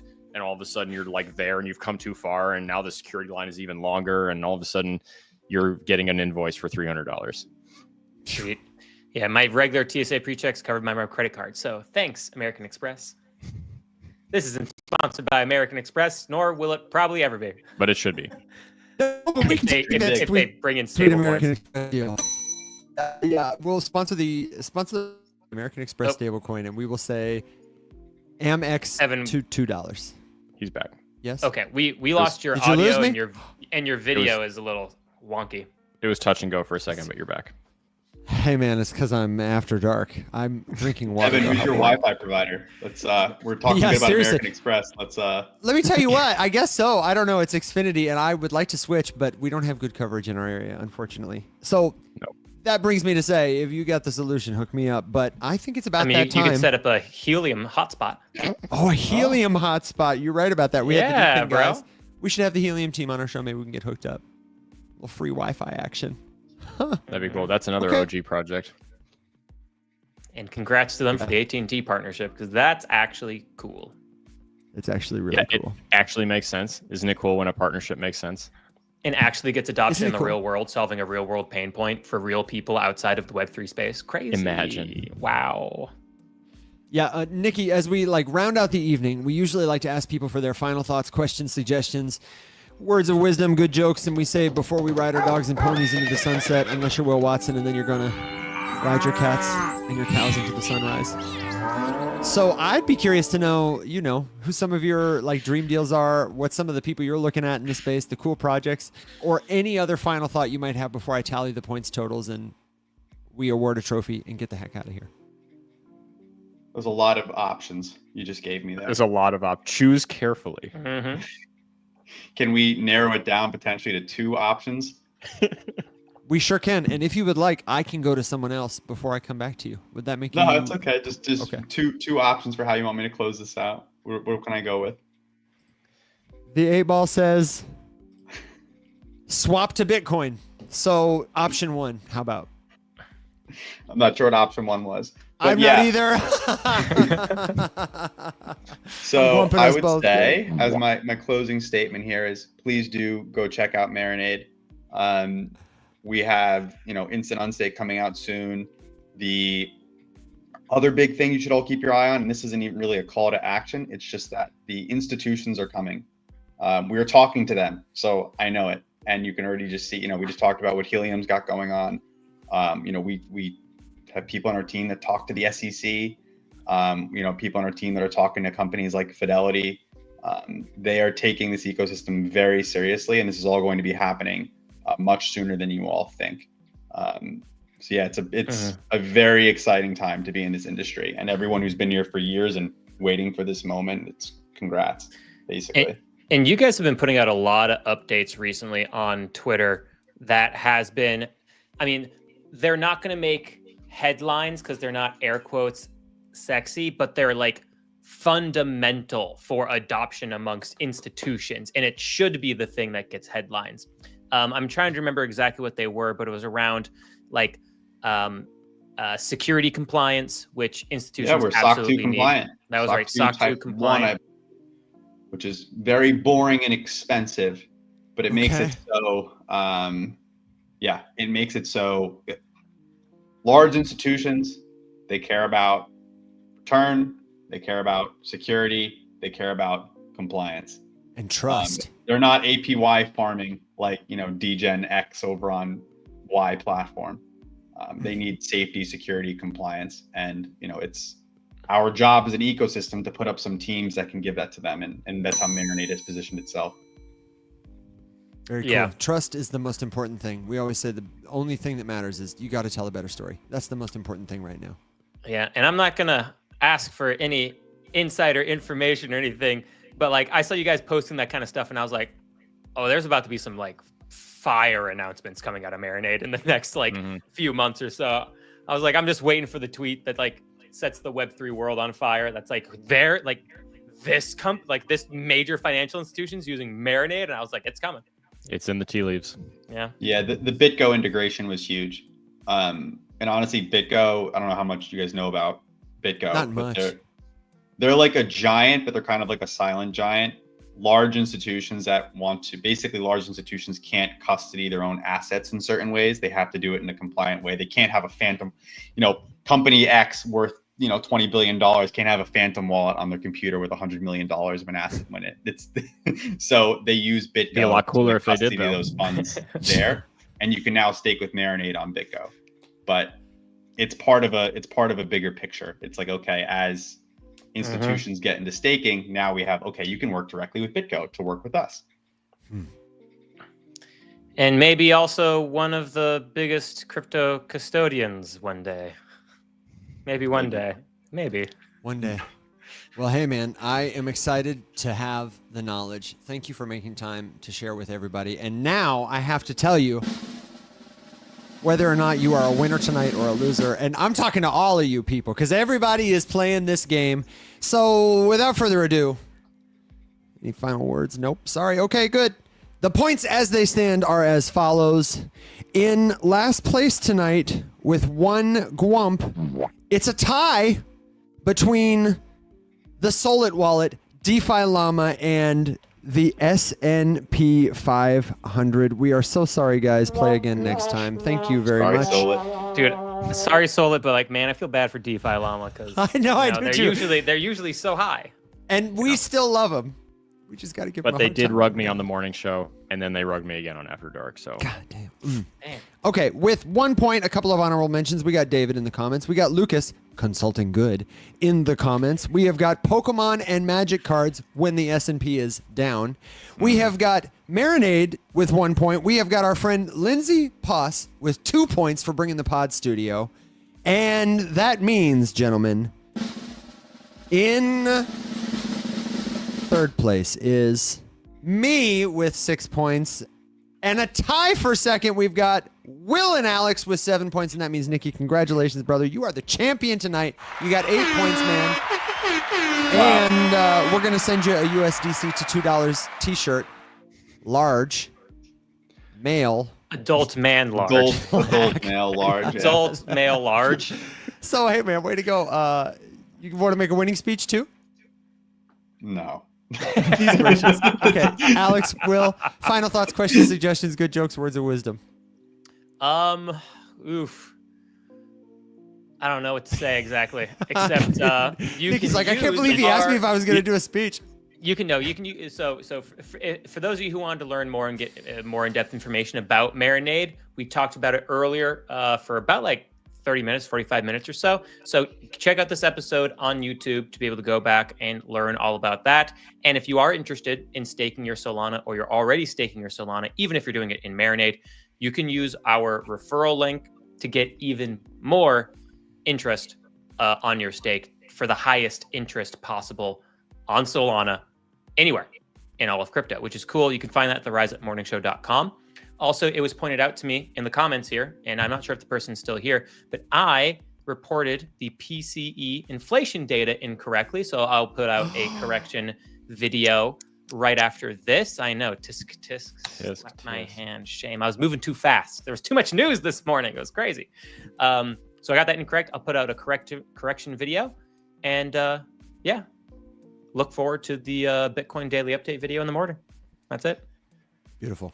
Alex, what about you? Final thoughts? no, just huge thank you to Nicky for taking the time to hang out with us all night. I know this is a little bit unconventional, but it is After Dark. And I just wanted to say another thank you to Marinade specifically, because it is so nice to be able to work in media in the crypto space and be able to talk about like some sort of collaboration or special deal that you can do that doesn't involve anybody buying some shitty token. Oh my God, right? But just to be able to use the link that Marinade gave the show to literally earn more interest on your soul as you stake it. And it's the easiest thing to shill ever. I will shill it all day long. It's the coolest thing ever. The fact that you guys did that for us. So I'm super appreciative. And thanks again for spending so much time with us tonight.